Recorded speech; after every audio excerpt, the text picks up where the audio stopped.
자, 오늘은 우리가 24학년도 고1 9월 학력평가에 출제된 법지문을 같이 읽어볼 건데요. 이거는 법지문 치고는 난이도가 높지는 않아요. 그러니까 정보가 매우 많을 뿐이지 사실상 내용이 어렵거나 뭔가 이해를 요구하는 느낌은 아니기 때문에 우리 친구들이 너무 겁먹지 않고 읽을 수 있겠다라고 생각을 합니다. 자, 우리 한번 같이 읽어볼게요. 형법은 범죄와 형벌을 규정한 법률로 어떤 행위가 형법상 범죄 행위로 성립하려면 구성요건 해당성, 위법성, 책임이라는 세 가지 요건을 순차적으로 모두 충족해야 한다라고 되어 있죠. 자, 여러분, 형법상 범죄 행위의 성립 조건이 나왔어요. 1번 구성요건 해당성, 2번 위법성, 3번 책임이네요. 이것이 모두 순차적으로 충족을 해야 된대요. 자, 여러분, 이 글의 일단 중심 소재는 이미 드러났네요. 형법상 범죄 행위의 성립 조건, 성립 요건이라고 정리하면 될 것 같고요. 그게 바로 세 가지가 나왔어요. 구성요건 해당성, 위법성, 책임. 여러분 1문단이 매우 짧죠. 이 경우에는 두 번째 문단까지 첫 문단 역할을 한다라고 봐도 과언이 아니겠죠. 자, 봤더니 여러분 첫 번째 성립 요건인 구성요건 해당성은 하고 시작했죠.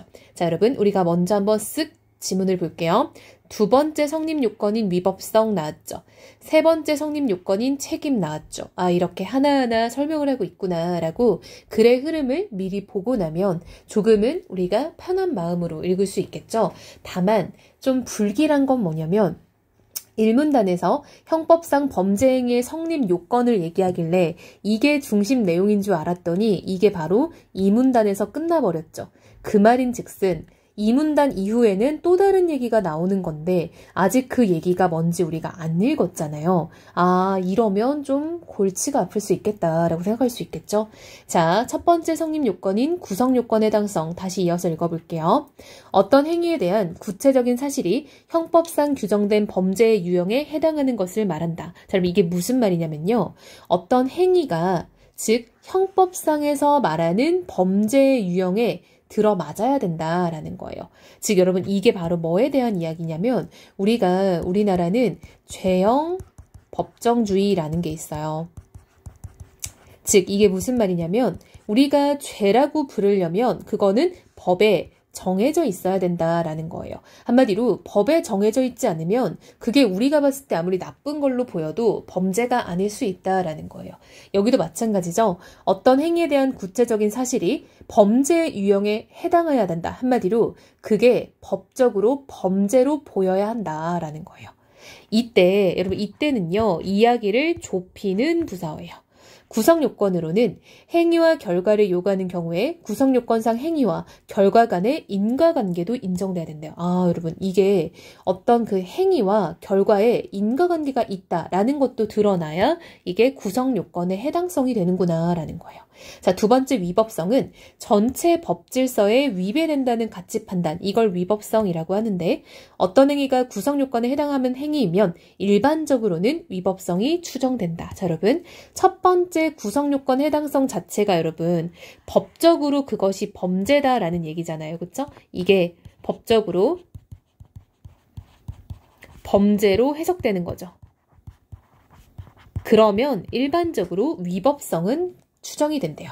하지만 역접이죠. 구성요건에 해당하는 행위이더라도 예외적으로 위법성을 소멸시키는 사유인 위법성 조각 사유에 해당한다면 범죄가 성립하지 않는다. 자, 여러분 하지만 뒤에는 예외가 나오고 있어요. 자, 무슨 얘기인가 봤더니 지금 우리가 이 구성요건 해당성에 들어감에도 불구하고 위법적이지 않은 게 있다라는 거예요. 그건 어떤 경우냐라고 봤더니 위법성 조각 사유에 해당되는 경우래요. 여러분 이 조각이라는 말이 법적으로 그것이 사라짐, 소멸됨 이런 느낌으로 해석을 하면 돼요. 즉 위법성이 소멸되는 사유가 있다라는 거죠. 예를 들어 이해시죠? 범죄의 구성요건에 해당하는 타인에 대한 폭력이 그쵸 여러분 이건 무슨 말이냐면 자 여러분 해석해 볼게요. 타인에 대한 폭력이라는 거는 우리가 구성요건상 범죄로 해당된다라는 거예요.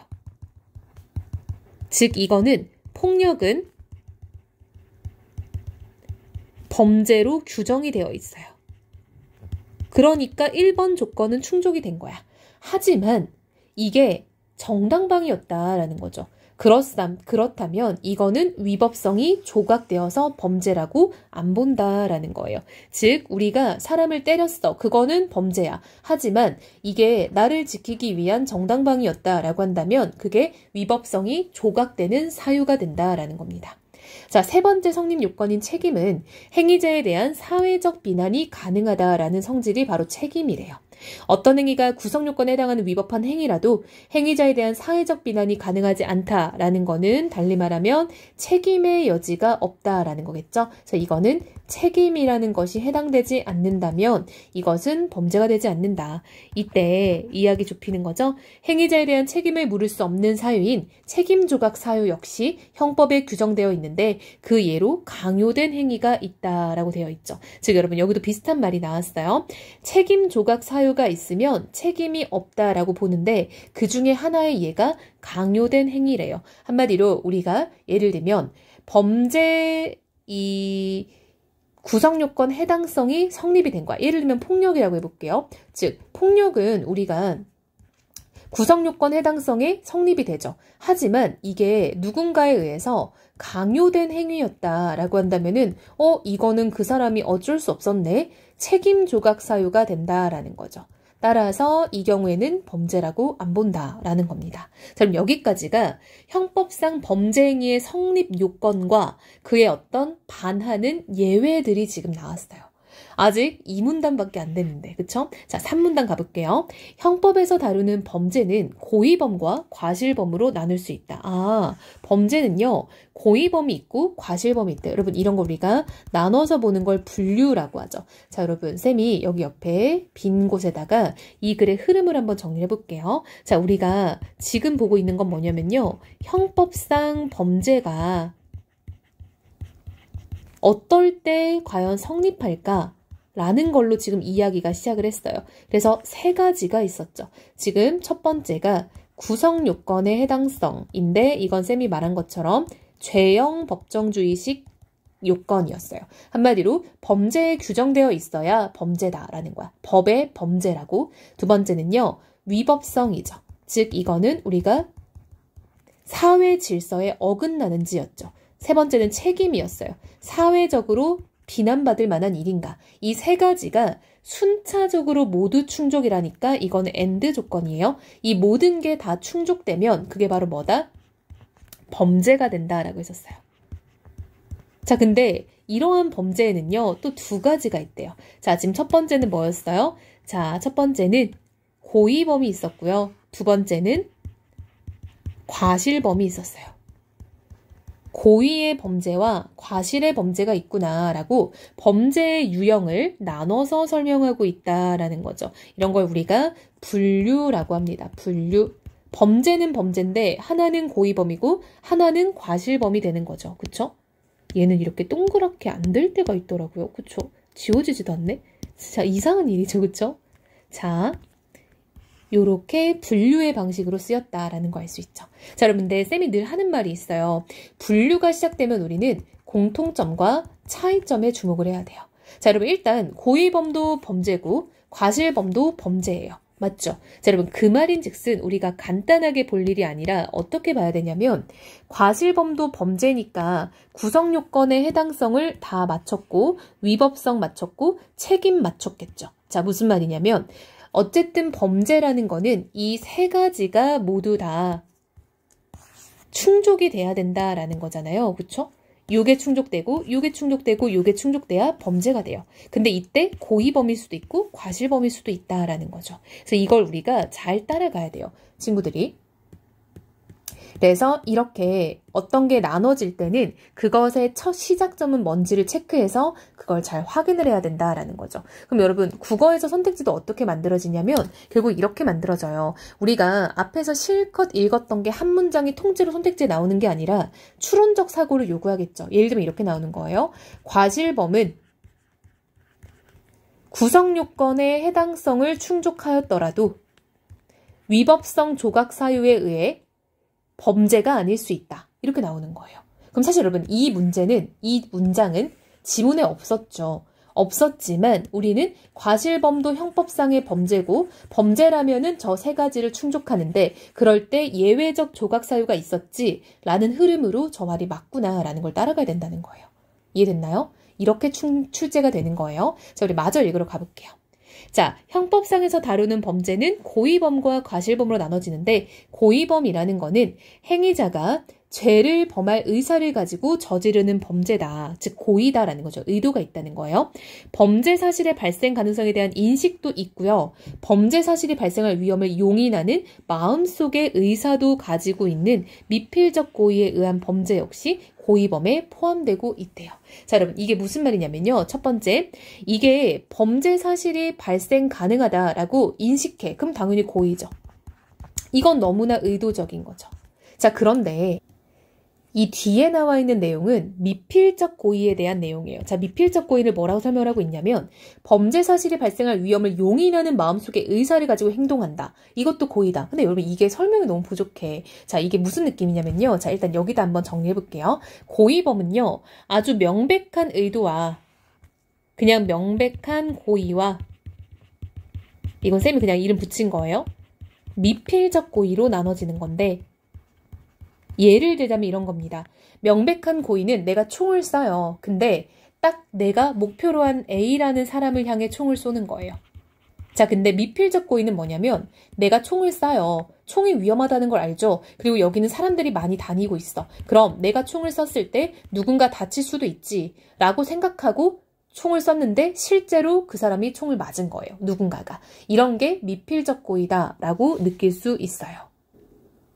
딱 비교를 하자면 명백한 고의는 내가 누군가를 해야겠다라는 목적으로 그 누군가를 해한 거고 미필적 고의는 내가 이걸 하면 누군가가 다칠 수도 있겠지를 용인하고 쐈는데 실제로 다친 경우 이게 미필적 고의다라는 거야. 되게 어려운 개념이죠 사실은. 근데 그거를 너무 설명을 안 했어요. 그렇죠? 지문에서. 자, 형법에서 다루는 범죄는 고의범이 대부분이지만 실수로 타인의 생명과 신체를 침해하는 사례가 많아지면서 죄를 범할 의사는 없지만 부주의로 타인에게 상처를 입히는 등의 과실로 인한 범죄인 과실범에 대해서도 특별한 규정을 두어 처벌하고 있다라고 되어 있죠. 자, 그래서 이제는 과실범에 대한 이야기로 넘어가네요. 과실은 결과 발생의 위험성에 대한 인식의 유무와 형법상의 과실범 규정에 따라 그 유형을 나눌 수 있대요. 역시 여기도 분류로 가고 있죠. 자, 먼저 여러분 보세요. 기준이 두 가지가 나왔어요. 위험성에 대한 인식의 유무라는 기준이 하나 나왔고요. 두 번째는 형법상의 과실범 규정. 이게 나왔어요. 그쵸? 그래서 지금 기준점이 두 개이기 때문에 분류도 두 번 일어나야 돼요. 먼저 인식의 유무에 따라 과실의 유형을 나누면 인식 없는 과실과 인식 있는 과실로 나눌 수 있대요. 자, 그럼 첫 번째는요. 우리 정리하면서 갈게요. 과실범도 우리가 두 기준에 따라 나눌 수 있는데 첫 번째는 인식의 유무에 따라 나눌 수 있고 두 번째는 형법상의 과실범의 유형이 있다라고 했었어요. 자, 그랬을 때 인식의 유무는 당연히 인식이 있는 과실과 인식이 없는 과실로 나눠지겠죠. 자, 마저 읽어볼게요. 자동차 운전을 하면서 통화를 하다가 정지 신호를 보지 못하고 통과하던 중 교통사고를 일으킨 경우 운전 중 통화행위가 사고를 발생시킬 수 있는 위험한 행동이라고 인식하지 못하였다면 그것은 인식 없는 과실에 해당한다. 그러나 운전 중 통화행위가 사고를 발생시킬 수 있는 위험한 행동이라고 인식했지만 주의해서 운전하면 교통사고를 발생하지 않을 것이라고 생각하면서 계속 통화를 하던 중 교통사고를 일으켰다면 운전자의 행위는 인식 있는 과실에 해당한다라는 거야. 즉 한마디로 위험한 행동이라는 걸 인식을 했어. 그럼 인식 있는 과실이 된다라는 거죠. 하지만 여러분 중요한 건 뭐냐면요. 두 과실은 형법상 취급에는 차이가 없고 과실범의 성립 여부에 영향을 주진 않는다. 하지만 두 과실을 구분함으로써 인식 있는 과실을 미필적 고의와 구별할 수 있다. 자, 여러분 여기서 쌤이 느꼈어요. 이 글은요. 충분히 어렵게 문제를 낼 수 있는데 그런 소재들을 풀지 않고 던지고만 가요. 그러니까 글이 되게 할 말이 많은데 그 말들 다 생략하면서 가는 거야. 자, 여러분 이게 무슨 얘기냐면요. 자, 여기에요. 인식 있는 과실은 내가 이걸 하면 잘못될 수도 있다라는 걸 인식했는데 진짜 실수를 한 거야. 인식 없는 과실은 정말 생각도 못한 거야. 나는 이렇게 생각도 못했는데 사고가 났네? 이런 느낌인 거예요. 그래서 지금 예시로 드는 게 이거였죠. 내가 운전 중에 통화가 위험하다 라고 인식했다. 그럼 이건 인식 있는 과실이에요. 근데 나는 정말로 그렇게 생각을 못한 거야. 그냥 아무 생각 없이 통화를 한 거야. 근데 사고가 난 거야.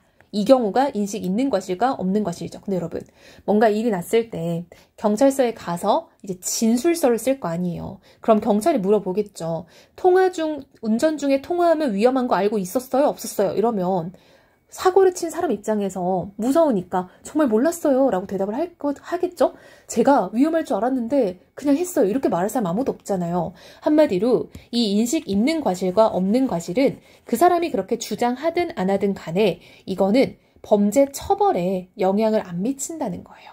즉 어디에 나와 있어요? 여기 나와 있죠. 즉 과실법 성립 여부에 영향을 주지 않는다라고 나와 있어요. 한마디로 인식이 있든 없든 처벌 여부엔 아무 영향 없어. 그냥 이거는 그냥 조사하는 거야. 그냥 조사하는 거지 네가 인식 없었다고 해서 풀어준다? 이런 게 아니라는 거예요. 그럼 여러분 여기서 생각을 해봐야죠. 그럼 뭐하러 나눠? 라고 생각해봐야 되잖아요. 그걸 왜 나누냐면 여기서 드러나죠. 자, 미필적 고의와 인식 있는 과실을 구분하기 위해서 이 개념을 끌어다 놨다라는 거예요. 즉, 이 두 개가 미묘하다라는 거예요. 자, 무슨 말이냐? 여러분, 예를 딱 한번 들어볼게요. 자, 미필적 고의의 예시로 쌤이 총을 쏘면 사람이 맞을 수도 있다라고 생각을 했지만 총을 쏜 경우가 바로 미필적 고의였죠. 즉, 사람이 다칠 가능성이 있다라는 거를 인식했어. 그리고 그것을 용인했어. 근데 실제로 사람이 다쳤어. 이게 이제 상해죄겠죠? 이게 성립하는 게 미필적 고의예요. 그럼 인식 있는 과실은 뭐냐면 비교를 해보자면 이런 느낌이에요. 이 사람은 사람이 다칠 거라 생각을 못한 거야. 즉 이 사람은 사냥을 하러 나온 거예요. 한마디로 멧돼지 불쌍해. 그쵸? 멧돼지 사냥을 하려고 총을 쏜 거예요. 그래서 정말 이 사람은 사람이 있을 거라 생각을 못한 거예요.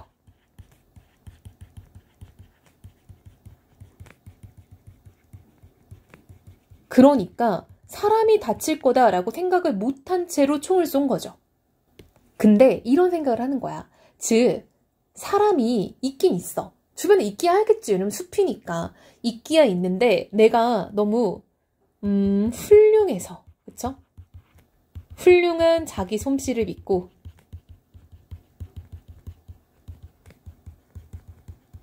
사람이 맞을 리가 없다 라고 생각을 한 거예요. 그랬는데 사람이 다친 거야. 이거는 과실이라는 거예요. 이 경우에는 과실이고요. 이 경우에는 의도가 있다. 그래서 얘는 고의범이 되는 거죠. 미필적 고의라고 하더라도. 자, 여러분 차이점은 뭐냐면요. 바로 여기예요.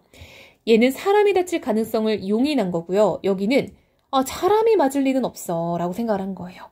그래서 이게 바로 인식 있는 과실과 미필적 고의의 차이점이에요. 근데 여러분 인식이 있다라는 거는 이거야. 이걸 쌤이 이걸 이렇게 말하면 안 될 것 같아. 그쵸? 사람이 있을 거라 생각은 하는 거야. 미안해요. 사람이 있을 거라 생각은 함. 그러나 내 솜씨가 너무 좋아서 사람이 맞을 리가 없어. 이게 맞겠다. 그쵸? 쌤이 약간, 이거 좀 쌤이 학부 때 이제 법을 좀 배웠었는데, 이게 너무 오래됐다 보니까 살짝 기억이 왜곡됐어요. 자, 여러분, 이거 이렇게 고쳐야 돼요. 사람이 있을 거라 생각은 했는데, 내 솜씨가 너무 좋아서 맞을 리가 없지. 이게 바로 인식 있는 과실이에요. 인식이 있다는 건 뭐야? 이거예요. 사람이 있다라는 건 인식했어. 하지만, 나는 뭐 절대 맞을 리가 없어. 근데 실수로 맞힌 거야. 이게 바로 과실인 거죠. 자, 이해됐나요? 자, 가볼게요. 다음으로 과실은 형법상의 과실범 규정에 따라 통상의 과실과 업무상의 과실과 중과실로 나눌 수 있대요. 자, 이들은 법정형의 차이가 있다. 업무상 과실은 업무가 계속적 반복적인 수행을 요건으로 하기 때문에 결과 발생에 대한 예견 가능성이 높다라고 할 수 있으므로 통상으로 요구되는 주의 의무를 위반하는 통상의 과실에 비해 상대적으로 무겁게 처벌한다. 이 경우 업무상 과실이죠. 업무는 결과 발생 야기 행위의 내용이어야 하며 이와 무관한 업무를 수행하던 중 발생한 결과에 대해서는 업무상 과실을 인정할 수 없다. 두 번째로 중과실은 통상의 과실에 비해 주의 의무를 현저히 태만한 경우로 근소한 주의만 기울였더라도 결과 발생을 예견할 수 있었는데 그걸 안 했다라는 점에서 일반 과실보다는 좀 더 무겁게 처벌한다라고 되어 있죠. 자, 여러분 이런 업무상 과실은 무슨 얘기냐면요. 이런 거예요. 업무상 과실은 내가 이거를 업무로 하는 사람인 거예요. 예를 들면 자동차 운전을 하는 사람, 뭐 트럭 운전 같은 거, 버스 운전 같은 거, 혹은 의사 같은 거예요. 그래서 이 사람들은 운전을 반복적으로 해. 그쵸? 운전이 업무인 거죠. 자, 여러분 의사는요. 뭐 수술이 업무인 거죠. 이런 식으로 내가 이거를 매우 반복적으로 계속적으로 하기 때문에 결과 발생에 대한 예견이 쉬워요. 그쵸? 나는 이걸 밥 먹듯이 하는 사람이니까 나는 이렇게 했을 때 이게 어떻게 되겠다라는 생각을 남들보다 더 많이 할 수 있죠. 근데 그럼에도 불구하고 내가 실수를 하는 거야. 그러면 그게 업무상 과실이 되는 거예요. 예를 들면 이런 거죠. 자동차 운전하는 사람이 운전이 업무인데 운전상에서 뭔가 내가 제대로 원래 하던 것만큼의 주의를 기울이지 않아서 사고가 나는 거. 혹은 이런 거죠. 의사는 수술이 업무 중에 하나인데 뭐 수술을 마무리하는 과정에서 그 배 안에다가 뭐 가위를 넣은 채로 뭐 배를 닫은 거야. 그럼 이런 것들이 업무상 과실이 된다라는 거죠. 그럼 이 사람들은 통상의 과실보다 더 높게 처벌을 받아. 왜? 너가 그거 반복적으로 밥 먹듯이 하면 이런 실수는 안 해야 되는 거 아니냐 이런 느낌이 적용되는 거죠. 중과실은 이제 말 그대로 주의가 좀만 더 있었으면은 충분히 이거를 예방할 수 있었는데 그거를 제대로 안 한 경우에 이제 중과실이 되는 거예요. 그래서 이거는 통상의 과실보다는 조금 더 무겁게 처벌이 된다라는 거죠. 그래서 우리가 과실의 지금 유형도 나눠서 봤어요. 자, 형법상의 유형에 따라서는 또 3가지가 있다라는 거 정리했죠. 이거를 옆으로 정리할까요? 이렇게 첫 번째는 업무상 과실이 있었고요. 두 번째는 중과실이 있었고요. 세 번째는 통상의 과실이 있었어요. 자, 여러분 그랬을 때 업무상 과실도 뭐보다 좀 더 처벌이 강도가 세다. 통상의 과실보다는 세다. 중과실도 통상의 과실보다는 세다. 하지만 업무상 과실과 중과실은 비교를 안 했기 때문에 알 수가 없어요. 그래서 이거를 우리 친구들이 제대로 정리하면 좋을 것 같아요. 그럼 이 지문은요. 진짜 내용이 많은데 생략이 너무 많아요. 그러니까 쌤도 물론 법을 잘하는 건 아니에요. 그냥 아주 조금 배워본 사람으로서 뭔가 조금씩 쌤도 많이 들어봤던 소재예요. 이런 거 워낙 유명한 소재다 보니까 그래서 좀 기억을 좀 살려서 예시를 들었는데 이게 사실은 좀 할 수 있는 얘기가 정말 많은데 사실상 이게 생략이 많이 돼 있어서 그래서 원래는 모의고사 기출을 풀 땐 여러분 이 정도로 이해할 필요가 없어요. 하지만 우리 친구들이 내신 범위에서 이걸 공부를 하고 있다면은 좀 이렇게 풀어서 공부할 필요가 있겠다라는 거죠. 그래서 이렇게 도식화까지 해놨으니까 잘 참고해서 정리해보면 좋을 것 같아요. 이건 좀 어려운 내용들이 많으니까 영상이 끝나고 나서도 여러 번 반복해서 곱씹어서 본인이 이해했는지를 확인해보는 게 매우 중요할 것 같습니다.